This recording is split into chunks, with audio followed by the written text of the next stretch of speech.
This is the Leitmotif and Movement Podcast, a father and son's journey into the vast worlds of music. I am your host, Mike Ficklin, and joining me on this epic musical journey is my son, Michael Ficklin. This show is dedicated to the discussion of music and introducing Michael to music from the past and present. We discuss music mainly from the genres of rock, hard rock, and heavy metal. We also, from time to time, dive into film and video game scores, and we sprinkle in some surprises along the way. Michael, what have you been listening to this week? So, I've been on a giant journey. So I've heard. Let's hear about it. So, I started my journey out by finishing up listening to all the Coheed albums. That was a fun journey. The Coheed albums are an amazing journey.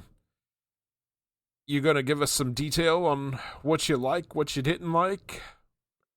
I liked all the albums. The albums that really stood out to me were In Keeping Secrets and the newest record from them. Vaxxus 3? Yeah. Also, I've been on my Van Halen journey. I've been listening to all the Sammy Hagar era of Van Halen. Nice. I am through half, which is they did 4 records with Sammy, so I'm you're through 2. up through OU812? Yes. I know this is probably your real first experience with OU812. Any particular favorite songs for you? Mine All Mine, When It's Love, Finish What You Started. Those are really standout tracks to me. Mine All Mine is my personal favorite song from the record. That song is an absolute banger. And it's really the closest thing to a progressive rock song that Van Halen ever got. What else you been listening to? That's really it, other than the assignments. Okay. Well, it sounds like you have really taken off. I'm really proud of you for stepping up and deciding to dive into some of these catalogs by yourself. Are you planning to get into some David Lee Roth era Van Halen? Maybe. I'm still debating on that one. You really should. It's really, really good. I mean, obviously, David Lee Roth is a different singer than Sammy, but I'm telling you right now, the Roth era records are so worth your time. All right. I think it's your turn. All right. So for me, I didn't really have a whole lot of time over the last couple of weeks to just really sit down and dedicate myself to listening to music. However, I think it was 2 weeks ago, Metallica put out a remastered deluxe box set for Load. Let me just start with saying that I have thoroughly enjoyed the deluxe box sets that Metallica has been releasing for all of their catalog so far. Getting to listen to demos, rarities, and live performances from each time period is an amazing experience. However, I have to admit that when the Load box set was announced, I was a bit nervous, to say the least. I hadn't listened to Load in years. I wasn't a big fan of the record, despite there being a few good songs on there. That said, I did commit to checking out the massive Load remastered box set. This thing is massive. 233 songs across 16 discs. That's nearly 21 hours of music. I have not finished listening to the entire thing yet. I've listened to the first 8 discs, and I plan to get to the remaining 8 soon. I have to say that I still don't find Load to be all that interesting. It's far from Metallica's best work. It feels really bloated. I could easily cut half the songs on the record and make a pretty good EP with it. I do still enjoy songs like Ain't My Bitch, 2x4, Until It Sleeps, King Nothing, and The Outlaw, Torn. The rest leave a lot to be desired. I will give Metallica credit for attempting something different for them.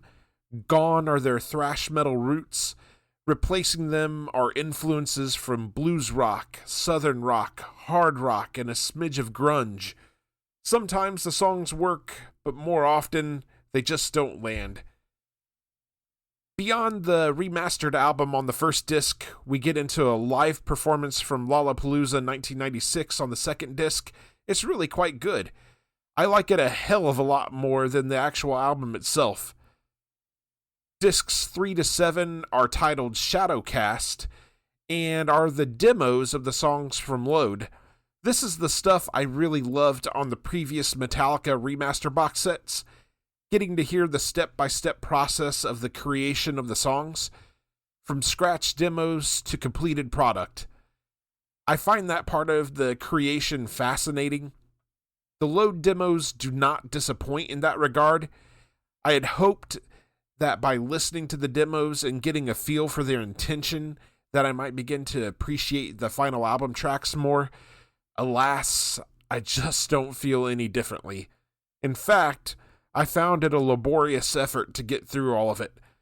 The stuff I dislike, I still dislike, and there's just more of it.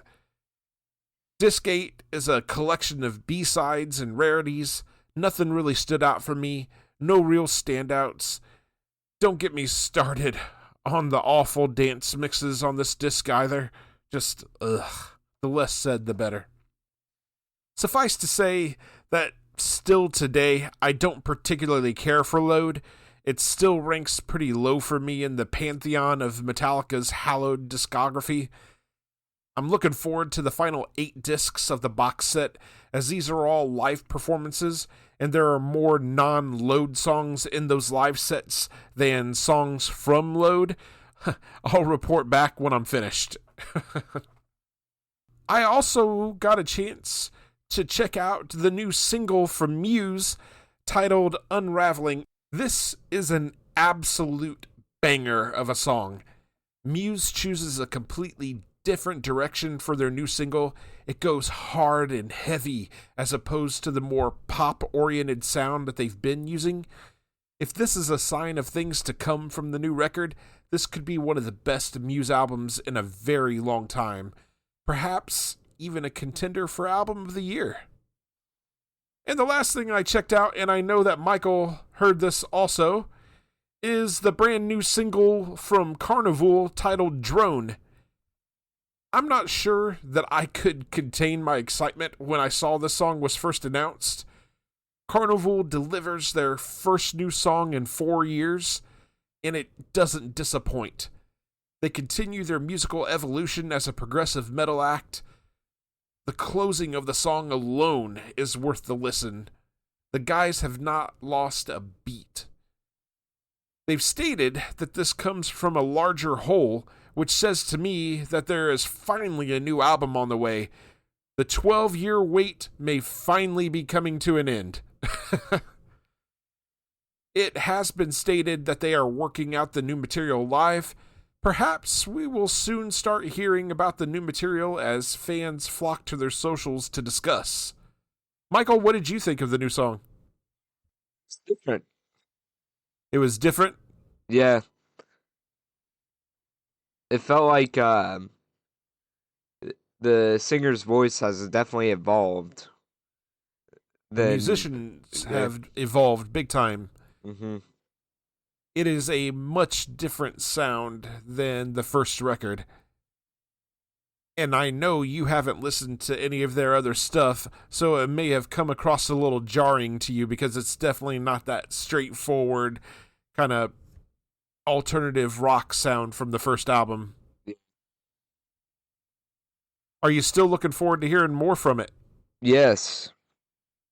Definitely need to get you to listen to their other stuff so you're ready for this. All right, Michael, anything else you want to discuss before we move on to our next segment? No. All right. So we will move on to our next segment. This is the Art of Discovery, wherein we take a listen to some bands that are either unsigned or just not getting the love and attention that we feel they should. And this time around, we are featuring several returning artists, Michael. These are all artists that we have featured on the show before, and they've put out some new material, and I thought we'd play this on the show this time around. We start out with a blackened death metal band out of Sweden. This is Against I with their new song, All Hope Is Gone.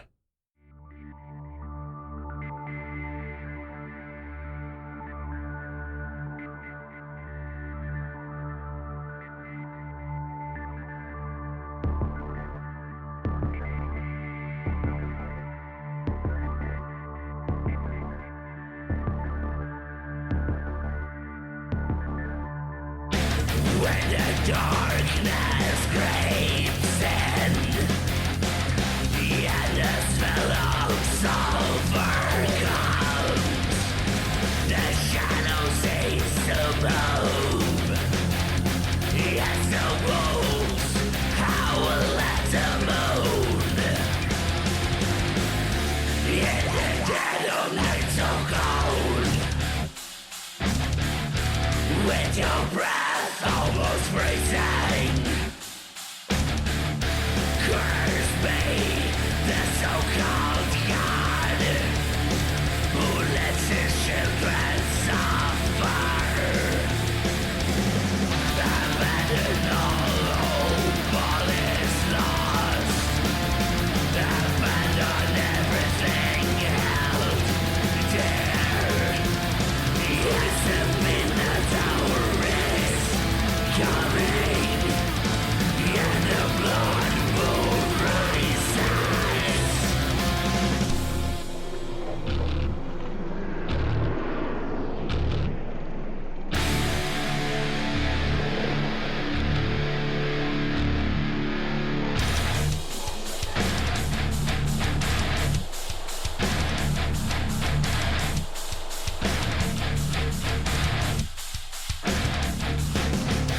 Curse me, the so-called God, who lets his children suffer. Abandon all hope, all is lost. Abandon everything held dear. Yes, the midnight hour is coming, and the blood moon rises. Sickening screams of terror echo amongst the snow-covered ground. Swallow blood and gunpowder mixed with the burning fires. Looking out to see the devil's sights. Yes, the final shots and alive. Curse me, the so-called God, who lets his children suffer. Abandon all hope, all is lost. Abandon everything held dear. Yes, the midnight hour is coming, and the blood moon rises.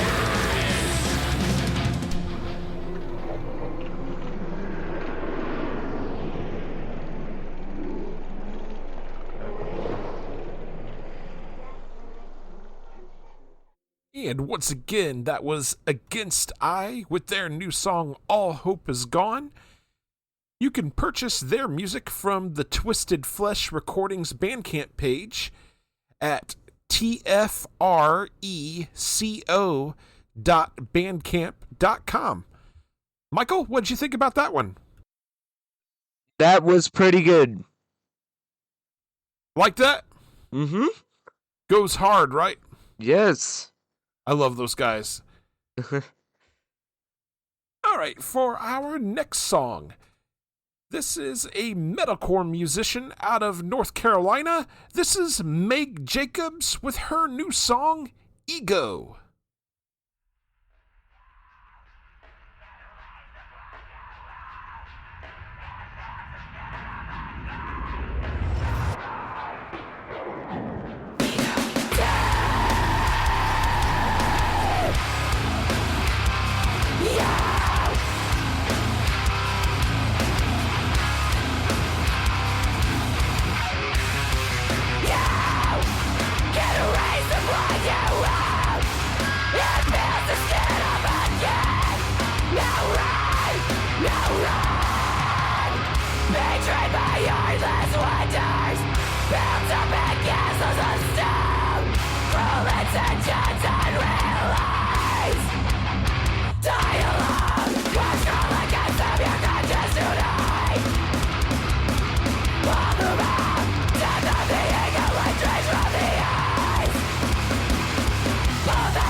And once again, that was Megg Jacobs with her song Ego. You can purchase her music from her website, meggjacobs.com. Michael, Megg brought the heavy for the second time. Amazing, amazing, amazing. That was amazing. Great stuff. Yeah. Good job. Absolutely outstanding. Both of the songs that we featured from her on the show have just been outstanding. Yes. All right. Our final song for the segment comes from a metalcore band out of Frankfurt, Germany. This is Panicwaves with their new song, Disguise.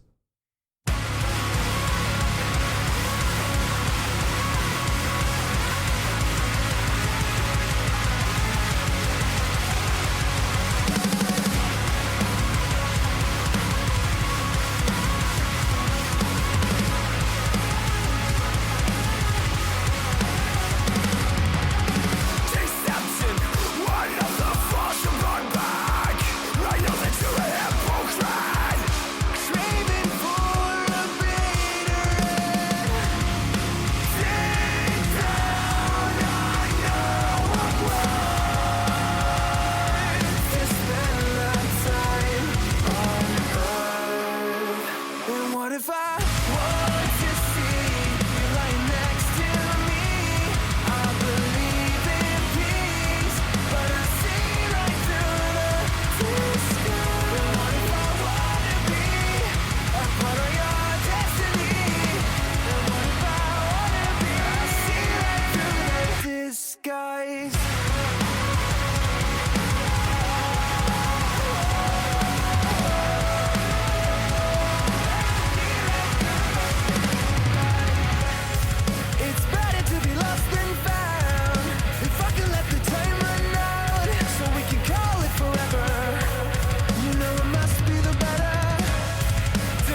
And once again, that was Panicwaves with their new song, Disguise. You can purchase their music from the iTunes store. Michael, what did you think about that? It's amazing. Enjoyed it, eh? Yes. That gets my recommendation of the week. I thought all three songs on the segment were absolutely outstanding. Great job from all three. Yes. We would love to once again thank Against I, Megg Jacobs, and Panicwaves for allowing us to play their music on our show. And if you would like to have your music played on our show, feel free to reach out to us at lightmovepod@gmail.com or contact us on one of our socials. We'd love to check your music out, and if we like what we hear, we'd love to feature it on the show. Michael, any last thoughts before we move on to our next segment? Nope. Okay. So we will move into our main topic of the episode. We are breaking down Steve Vai's 1993 release, Sex and Religion. A little bit of background. This is the third studio album from American guitarist Steve Vai, and it was released under the band name Vai on July 23rd, 1993 through Relativity Records.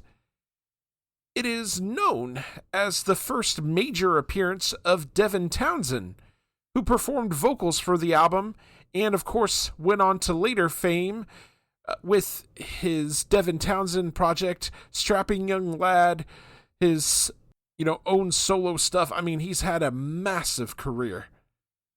And at the time, Devin was only 19 years old, Michael.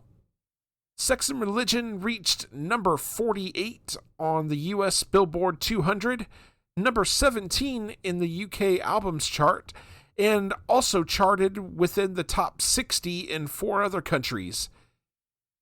The song In My Dreams With You was released as a single, reaching number 36 on Billboard's mainstream rock chart.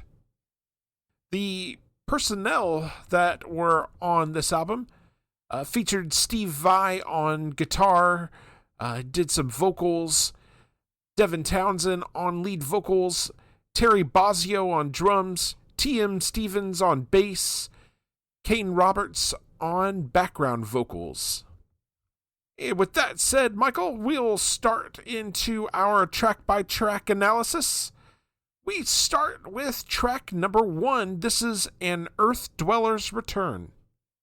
I like the guitar riff on this song, and throughout the song you kind of hear like clinking sounds, like marching and stuff. Yeah, it's just like a brief intro track. We definitely are hearing the sounds of, it sounds to me like breaking glass and kind of gusting wind. And then there's that really spacey guitar riff from Steve Vai. It's a pretty cool intro track. Not much to it, but it is a pretty cool intro track. Michael, anything else to say on this one? No. Okay. So we'll move on to track number 2. This is Here and Now. Michael, what do you got on this? This song is really upbeat, and I like the vocals, the guitar riff, the drum work. It's all amazing. Yeah, let me go ahead and point out that there's some outstanding bass work on this from T.M. Stevens. I really dig the main guitar riff from Steve Vai. It's got a great groove. As you would expect, there's a killer guitar solo from Steve Vai. Terry Bozzio's drums kick ass on this song. He's driving that up-tempo sound. We get introduced to vocals from Devin Townsend here as well. I love Devin's vocals on this song. His cleans are fantastic, and he even gets into a few screams. It's a big performance. I feel like the lyrics seem to be about looking within and finding the power within yourself to make a difference. Michael, do you have anything else on Here and Now? No. Okay. So we'll move on to track number 3. This is In My Dreams With You. Michael, what do you have on this? Fun fact, this song is the most popular song on the album. Per Spotify? Yes. Makes sense. It was the biggest charting single from the record as well. I like the vocals and drum work and guitar work. I like the riff that Vai does in the middle of the song. That solo, Yeah, dude. guitar solo, yeah. Yeah. Got anything else? Nope. All right. So, yeah, this song is a ballad. It's much slower tempo than the previous song. There's quite a bit of keyboard work on this song. Townsend's vocal work is fantastic on this. He again gets to show off his range. This song is far less guitar focused. It's really carried by the keys. There is a brief guitar solo, which is pretty tasty, but that's really the most guitar you get with this. It's meant to be a bit more on the poppy side. It's not a bad song, but it doesn't really impress me all that much either. I know it was the biggest charting single on the song, but I honestly like Here and Now better. So, once again, I'm going against the grain. Michael, what else do you have on In My Dreams With You? I do not have anything else. Okay. We will move on then to track number 4. This is Still My Bleeding Heart. Michael, what do you have on this? I like the opening to this song. I thought it was an acoustic guitar, but I may be incorrect. You might be right. It's definitely a very clean guitar.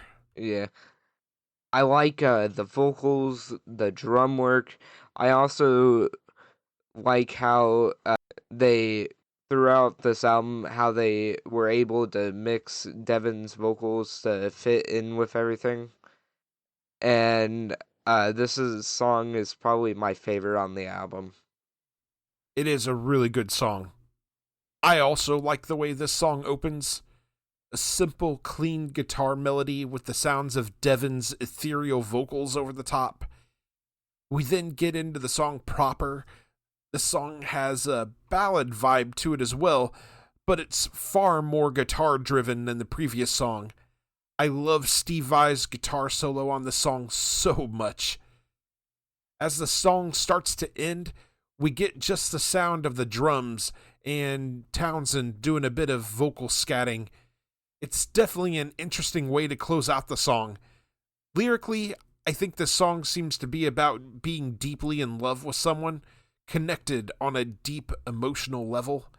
I like this song quite a bit, and I could definitely see, Michael, why this would be your favorite. It's a really good song. Just curious, Michael, do you hear any difference in the way that Devin Townsend's performing on this as compared to what we heard on his latest effort, Power Nerd? Yeah, there is definitely a difference. I don't know if that's because of how they did the mixing for his voice then, or that's his raw vocals during that time, but there is a noticeable difference. Yeah, I think I agree.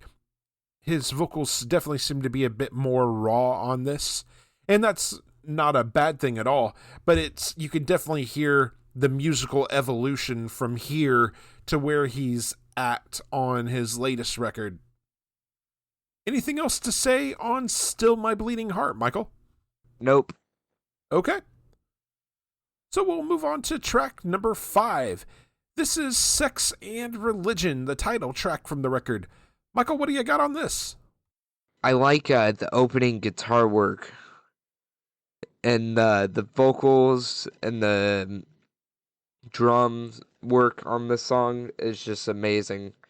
This setup for this band was amazing. You mean like the band itself? Yeah. Yeah, it's filled with some top tier musicians, man. Let me start with saying that I love the lyrics to this song and the meaning behind it. This song is taking aim at the hypocrisy of some churches, especially with their anti-sex messaging. I won't get into personal beliefs, and you can feel free to disagree all you like. That's the fun of art. But back to the song itself, it opens up with a heavy, dirty guitar riff from Steve Vai. It kind of reminds me of the opening to Sammy Hagar's Heavy Metal. This song just has a killer groove to it. I like the addition of the background choir during the chorus. Vai's guitar solo is brief, but it works so well. The drum work is very well done. The keyboards add depth to the song. This is definitely one of my favorites on the album by far. Great tune. Michael, anything else on Sex and Religion? All right.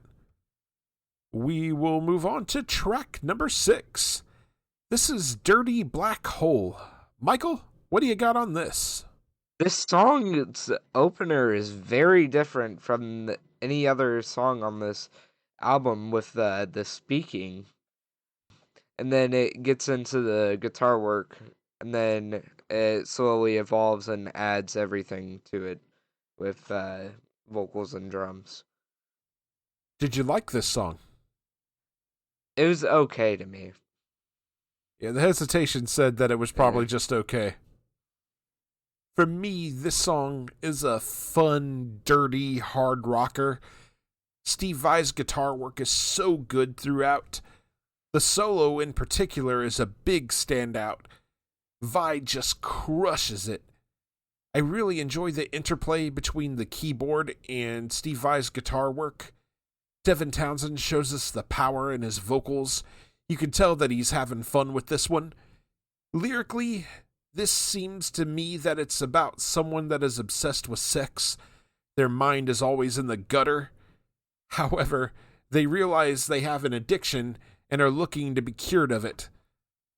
I love the closing of the song. There's so much happening. It feels very jazzy. The double kick is going on the drums. There's more keyboard and guitar interplay happening before it comes to a sudden halt. Great song. I like this one. Michael, what else do you have on Dirty Black Hole? I do not have anything else on it. Okay. We will move right along to track number 7. This is Touching Tongues. Michael, what do you have on this? Interesting song name.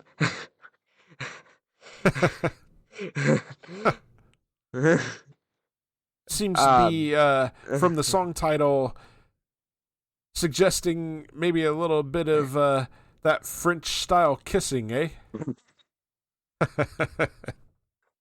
The song also has a very different opener, kind of like the last track. I like the guitar work and also the drum work on this song, and I like the vocals. I'm gonna say this again. Steve Vai's guitar work is just amazing. Yeah, dude. He's one of my personal favorite guitar heroes. He's absolutely fantastic. Gotten to see him live, and watching him do his thing live is a magical experience, man. It's good stuff. To the song, this is more of an instrumental piece. I hear the addition of a sitar. The keyboard work is bright and ethereal. The real highlight of this song, though, is Steve Vai's incredible guitar work. The song feels huge and vast. We do get some vocal work from Devin Townsend, but it's more like scat singing or vocalizing. I really can't emphasize enough how gorgeous this song sounds. Vai does an incredible job of creating a lush and vibrant soundscape. Great song. Absolutely great song. Michael, what else have you got on Touching Tongues? Nothing. Okay, So we'll move into track number 8. This is State of Grace. Michael, what do you have on here this? The song's name doesn't lie. The song is very peaceful. I don't really know how to describe it. Kind of reminds you of like meditation music. Yeah. I didn't or know I maybe was something a you would hear Jedi. while you're doing yoga. I didn't know I was Jedi. Yeah, this is another instrumental song. It's shorter than the previous song, has a very exotic vibe to it, has sort of an Indian influence to it. I definitely hear what appears to be a sitar. It's very chill and laid back. Not really much else to say about this one. Michael, do you have anything else on State of Grace? No. Just very peaceful. I have a suggestion for you. Maybe we should take this song and give it to Master Myers to play at your Taekwondo class. Okay. We move on to track number 9. This is Survive. Michael, what do you have on this? I like the vocals, guitar work, and drum work. I guess I put vocals twice on my notes. Well, maybe you just really like Devin's vocals on this. All right. Yeah, this one opens up with a Devin Townsend scream. There's a bit of a funk influence to this song. That bass line is definitely bringing the funk. I gather from the lyrics that this one is about unity, finding a way to come together. It's a very positive message. I really enjoy Vai's guitar solo on this. I enjoy Devin's vocal performance on this one as well. It's a good, clean performance. The vocal melody in the chorus has a really good hook to it. While not one of my favorites on the record, it's still pretty damn good. Michael, what else do you have on Survive? I do agree with you on the not being like my favorite song on the album, but it's definitely good. And that's really it for this. Okay. So we'll move on to track number 10. This is Pig. Michael, what do you have on this? This song has a cool opening with the harmony. I don't really know what else. Is that just because you don't like the song? Yeah. Fair enough. I think this is a fun, up-tempo, jazzy song from a musical standpoint. Steve Vai kills it on this song. There's also some fantastic bass work on this. My hat goes off to drummer Terry Bozzio on this. This song has a lot of changes in it, and Bozzio is all over it. Devin Townsend's vocal performance is a tour de force. He's just all over the place on this song. I can't even fathom the meaning behind this song. My best guess is that this is about getting called out for being chauvinistic. It's very odd from a lyrical standpoint. The highlights on this are definitely Vai's killer guitar work and Bozzio's drums. Great stuff. Michael, anything else on Pig? Would you like some pork chops or bacon? Pork chops. All right, so we'll move on to track number 11. This is The Road to Mount Calvary. Michael, what do you have on this one? The song opens with people screaming. Yeah, it's kind of creepy, right? Yeah. It sounds like people are in pain and a lot of torment. It's just so random. You're just listening. It switches from the previous song, and all you're hearing is. This is a very cool, very moody opening to the song. When I hear it, it kind of reminds me of like a scene in a movie where a huge discovery is being made, and there's this, enlightening, ethereal music playing. As the song continues on, we hear the wailing of people in pain, the sounds of torment. The music grows darker and more ominous. It's a pretty dark segue into the next song. Michael, do you have anything else on this one? Nope.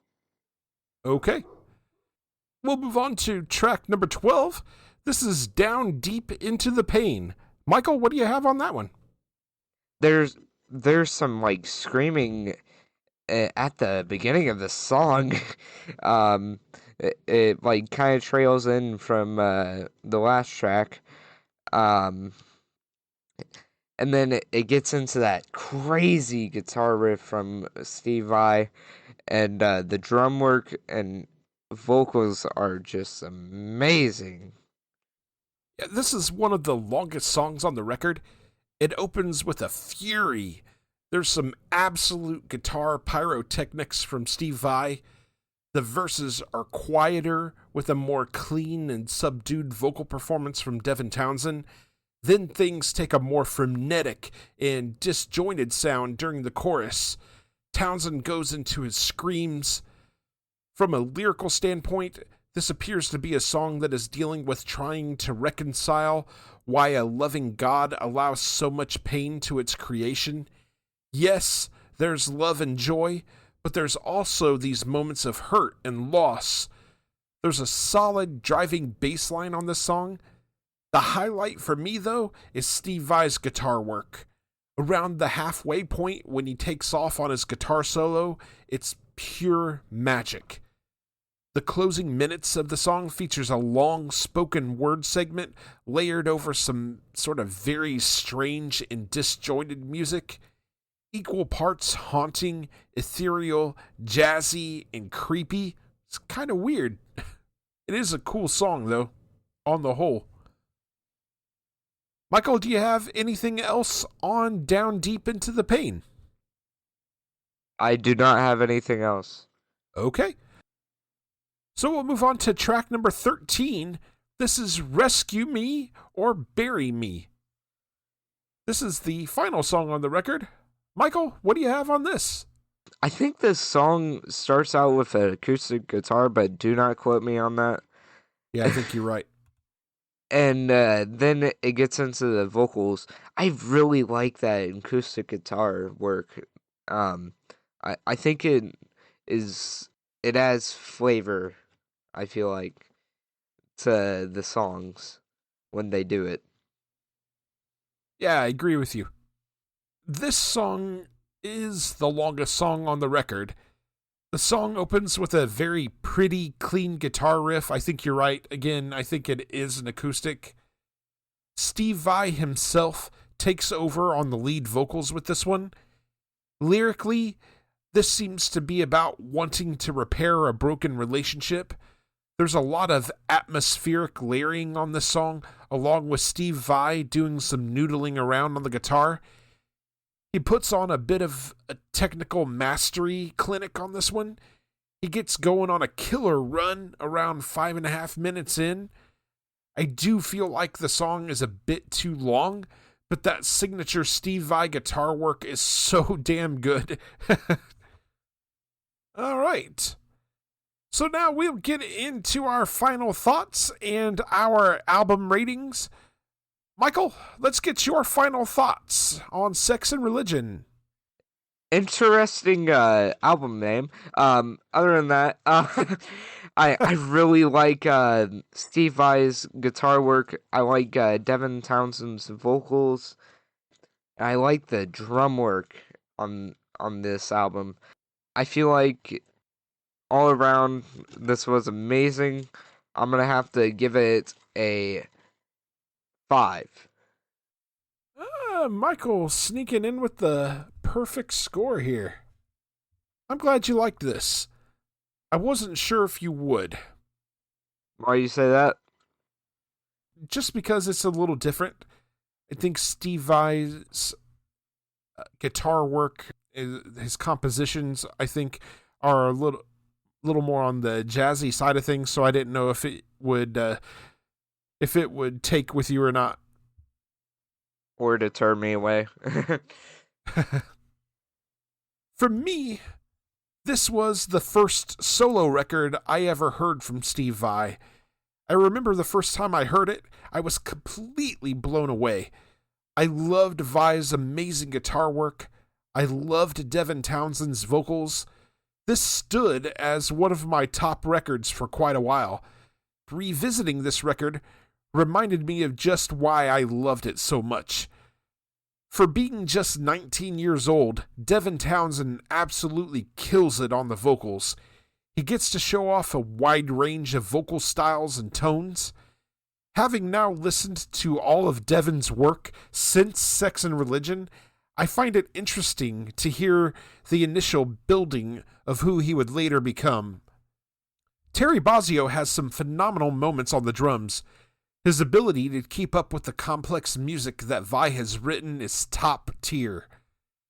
Also, a shout out goes to bass guitarist T.M. Stevens. He lays down some terrific bass lines. At times, funky and jazzy.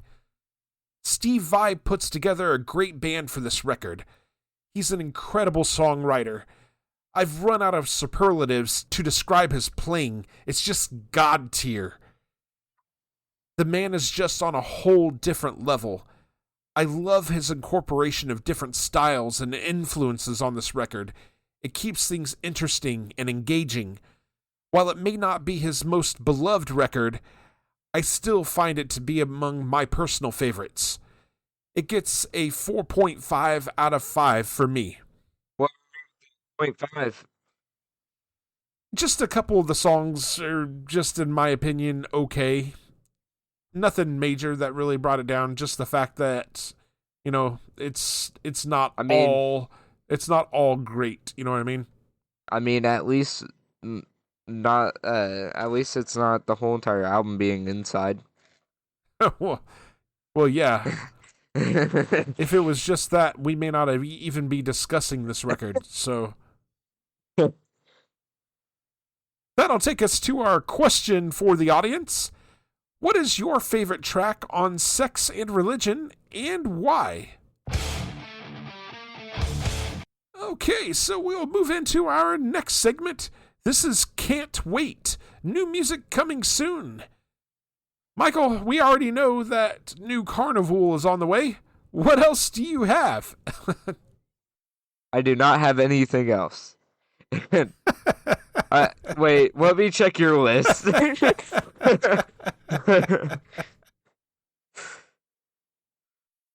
Okay, so nothing. All right. For me, on July 11th, Born of Osiris is releasing their new record, Through Shadows, and I am looking forward to hearing that. That seems to be the only thing that's actually on my radar for the next couple of weeks. Not saying that there couldn't be something else that does pop up, but that's the only one that's really on my list of things I'd like to check out. Also recently announced, I saw that on November 13th, we are getting something from The Reticent. What it is, I'm not sure. They posted a cryptic post on Instagram that just says the wait comes to an end. So I don't know if that means it's a new song or maybe they're going to drop the whole record. I think this is probably more likely going to be a single and then the announcement of the new record, but we'll see. Maybe it is going to be the new record. I mean, it's plenty of time between now and then to certainly put out a new record, so maybe the whole record's coming on that date. Looking forward to it either way.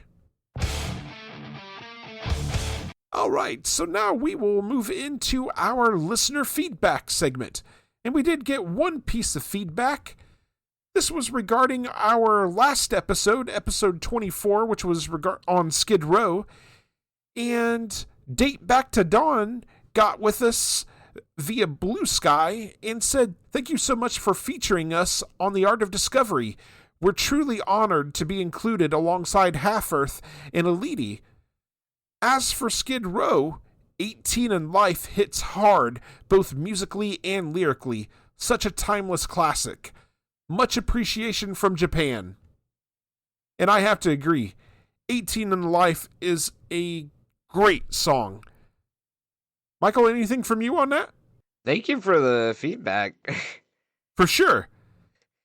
And I do have to mention real quick, I am beyond grateful for our listenership and for the fact that this previous episode on Skid Row seems to have been our most popular episode by far. So we certainly bigger seem to than have struck a Metallica? chord with people. What's that? Even bigger than Metallica episode? Yeah, this is by far our biggest episode. By far. All right, so now we will move into our final segment. This is Michael's journey, discovering a song from the past. And this time, we're going to get Michael's thoughts on War's Why Can't We Be Friends? I wonder why. A little bit of background on this.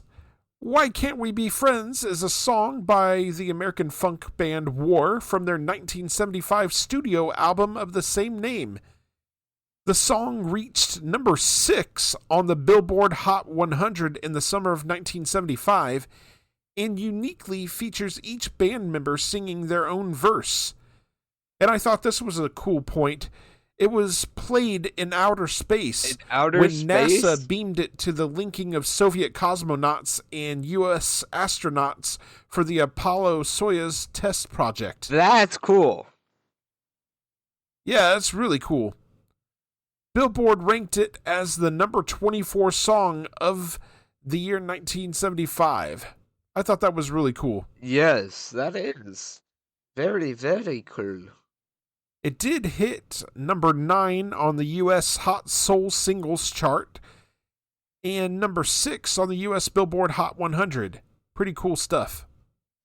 All right, Michael, what do you have on this one? I like the beat of this song. I also like the background vocals and the main vocals. And I like the drum work that pops up here and there.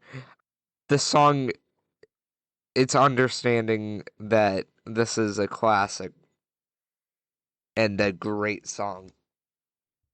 Did you like the lyrics to this song? I did really fully catch on to all of the lyrics. But I kind of... You know Google is your friend. I know what Google is. Just saying. I know what Google is. It takes you an extra 2.5 minutes of effort to read the lyrics. I don't feel like it. Just saying. This is such a fun song. The first time I remember hearing it was when I worked for a movie theater back in the late 90s. This song played over the closing credits to Lethal Weapon 4. It has a fun, funky groove to it. There's some funny lyrics in this that stand out to me. I don't know why, but the lyrics, "I know you're working for the CIA. They wouldn't have you in the Mafia," makes me chuckle every time.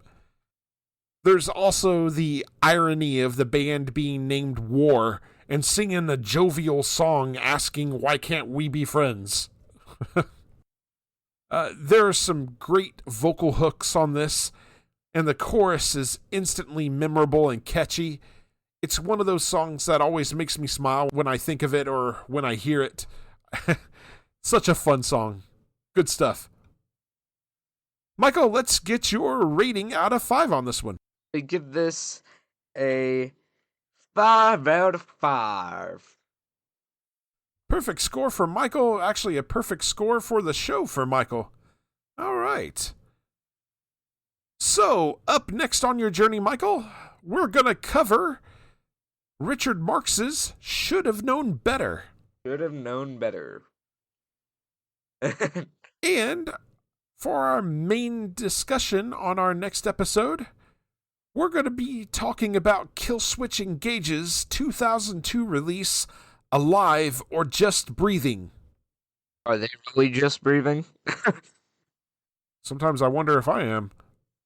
All right. And with that said, we want to hear from you.